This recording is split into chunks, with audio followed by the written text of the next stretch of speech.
Hey everybody, and welcome to the bait shop. Had a mail day the other day and I didn't open it in the video because I'm wearing it. Steve over at Roger's Bait Addiction was so kind as to send me this shirt. I'm going to show you the back here.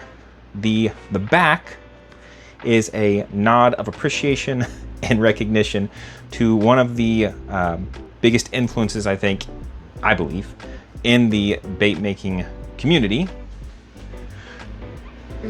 that being STG, Adam over at STG, who has such an immense knowledge of bait making. Honestly, the majority of my jig making knowledge has come from Adam through his videos and understanding his processes, and his trial and error that he's gone through has helped me avoid a lot of that trial and error. So I'm super appreciative. And when Steve contacted me and was like, hey, got this shirt, you know, this is kind of the deal behind it, and I was like, yes, I love that idea, because Adam has done a lot for me through his YouTube videos, and I really appreciate you, Adam, and everything that you do.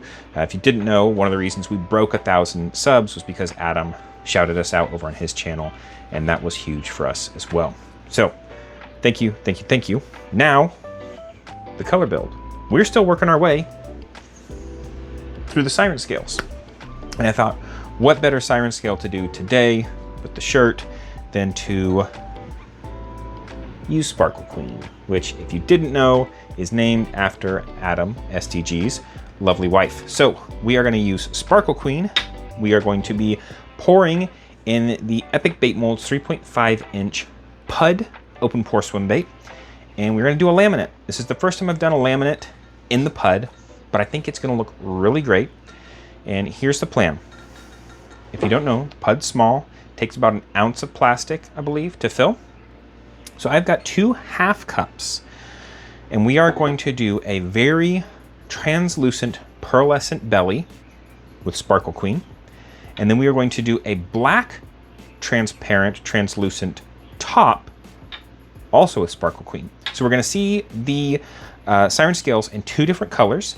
We are going to put a little bit of pearl powder in the belly to kind of solid it up a little bit. But since the top is going to be black, I want to avoid powder in it. So we're going to have to manage our temperatures a little bit. But with an open pour, it's not as big of a deal as with the injection. So got the molds heating up, got our plastic poured. We're going to get the plastic heated up, do our bottom color, move over to the hot pad, pour our bottom color, while our top color is in the vacuum chamber, and then get the top color in there as soon as the bottom color has become solid enough that when we pour, we're not going to pour that black into it and mix with the translucent belly. We want a very nice laminated line. We don't want them to blend. So that's the plan. Let's do it. Here is our first cup. So this is our bottom color. This is going to be our translucent pearl color. So we are going to be using some smaller spoons because we've got a smaller amount of plastic here. We're going to start with a 1/16 of Sparkle Queen, which I have yet to crack open. This will be the first time. Remove that little seal.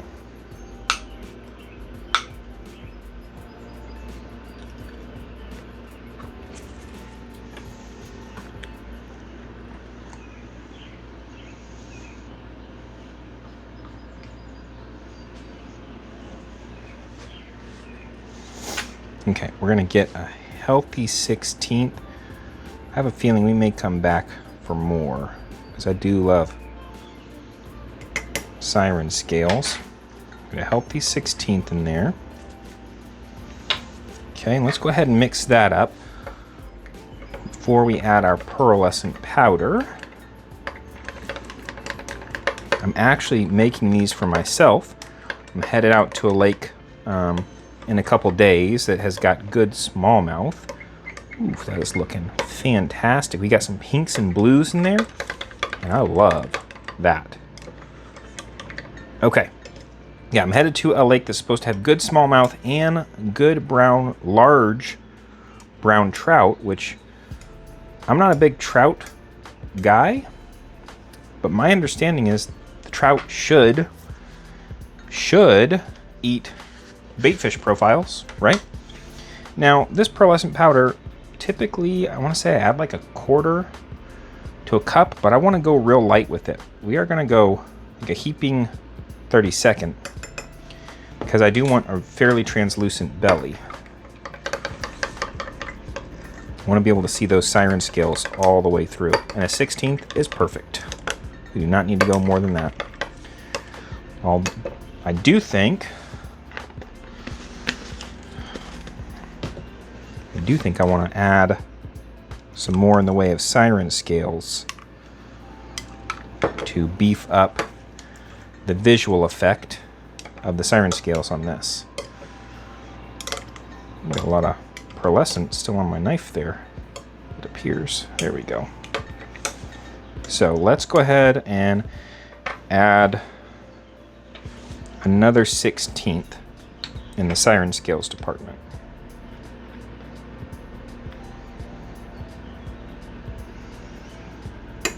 I lost some.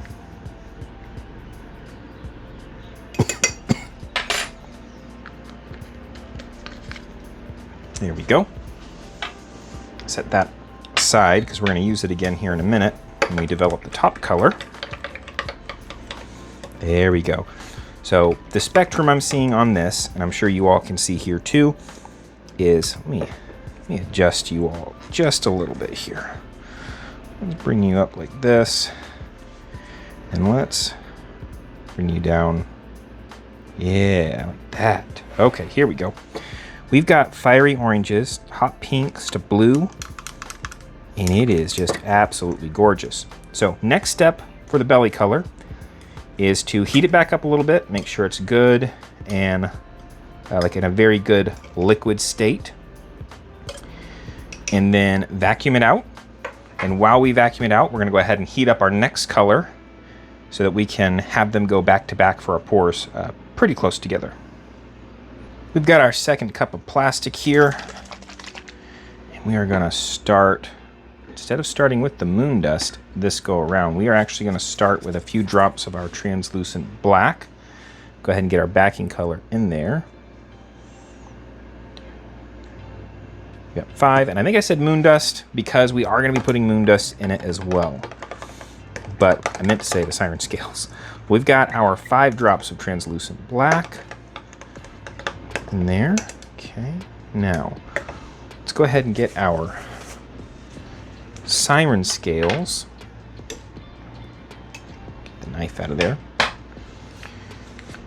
Same thing.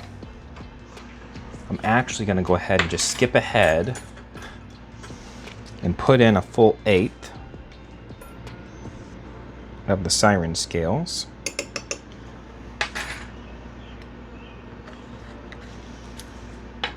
And we'll mix that in, and then we'll go in with our moon dust. And then our other plastic just came out of the vacuum chamber. I'm getting ready to heat it back up a little bit, and we'll go ahead and pour it while this one is in the vacuum chamber. Okay. Very, very nice. Okay. We are going to add a 16th. We're going to go in with Scully. We're going to play on that pink and use a very little bit of Scully.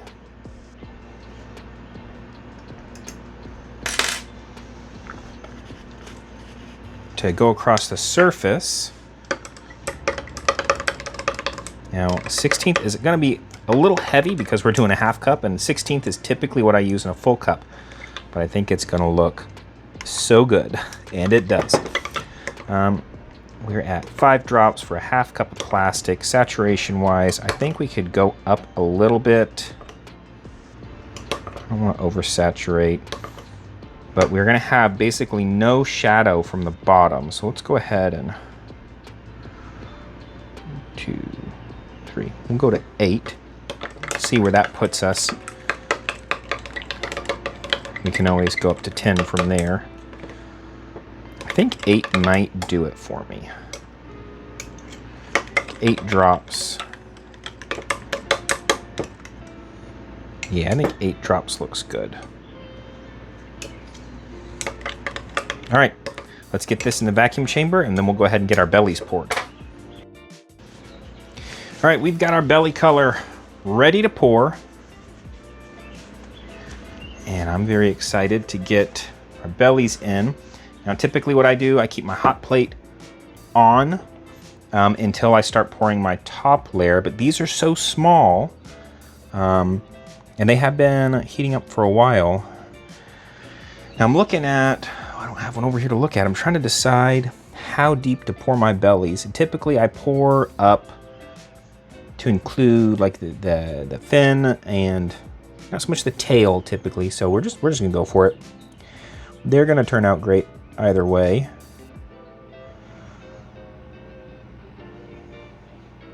Essentially, I usually bring it up to be level with the hook slot.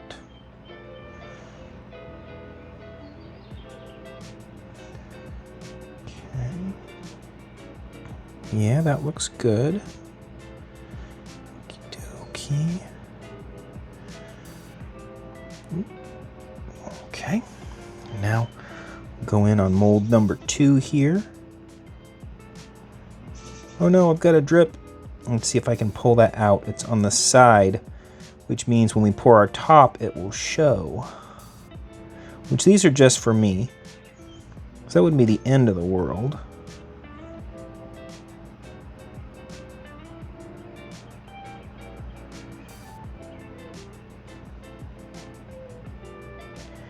Give me a little boop. There we go. Okay. There we go. Now that drip. I don't know if you can. Yeah, you can. You can see it right there. And what it was is it was a piece of plastic that was stuck to the side of the cup and dripped off. And I'm just going to see if I can. Yeah, that came out. Okay. So we are going to keep our hot plate on. That's going to help any bubbles. It's going to help the plastic, make sure it kind of seats down into the mold just fine, which I don't really expect to have any problem with that. But it's going to keep it hot enough that we're going to get a good lamination when we go to pour our top color, because they have to adhere in order to not just fall apart when you rig them. All right, I think we are ready to go with our top color. And I'm actually going to start the top color in the tail, let it roll up over the tail and onto the other color, versus having that immediate pressure down, just because I don't want them to blend at all.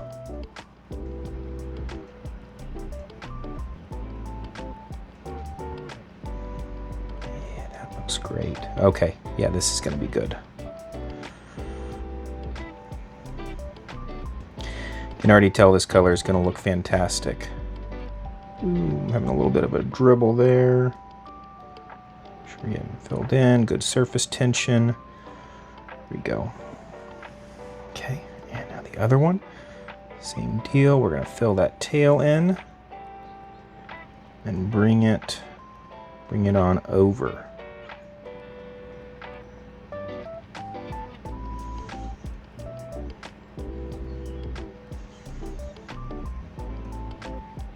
Oop, a little over pour there. That'll pinch off just fine though. Okay, there we go. Those look fantastic. Now, hot plate, completely off. I just let them cool. You're gonna see, if I were to leave this up for a time lapse, which I need to do that sometimes. I think that'd be really interesting to watch.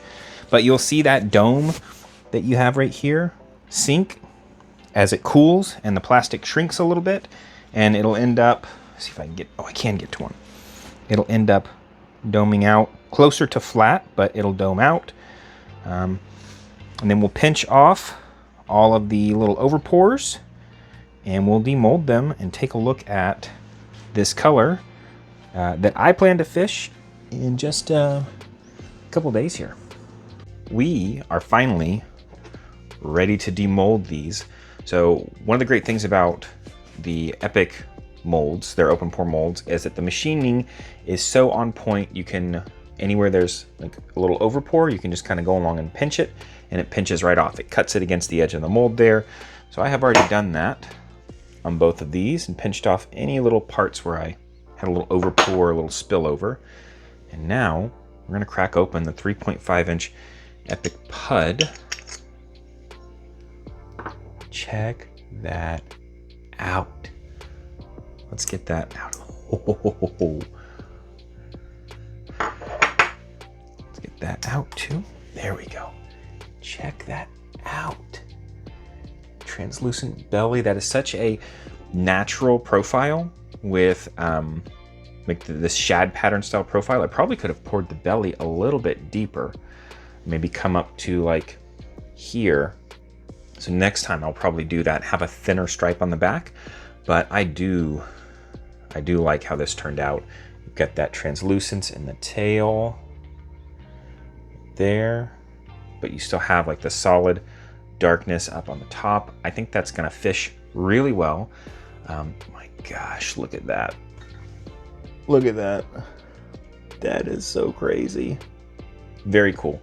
And the moon dust sparkling across the top brings some more of that like stark difference between the bottom and the translucent like pearlescent, and then the translucent black on the top.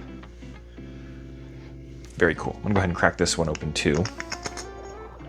Oh, that tail looks fantastic. Yeah, I think the only thing I would do different is I would pour the bellies a little bit thicker and make that black line a little less thick. Get that tail though. Check that out. I love that. Man, that Sparkle Queen paired up so nicely with the I think we did Scully Moon Dust. We do whichever one. I already said which one it was, but with the Moon Dust, yeah, gorgeous. Well, I'm looking for, these are mine.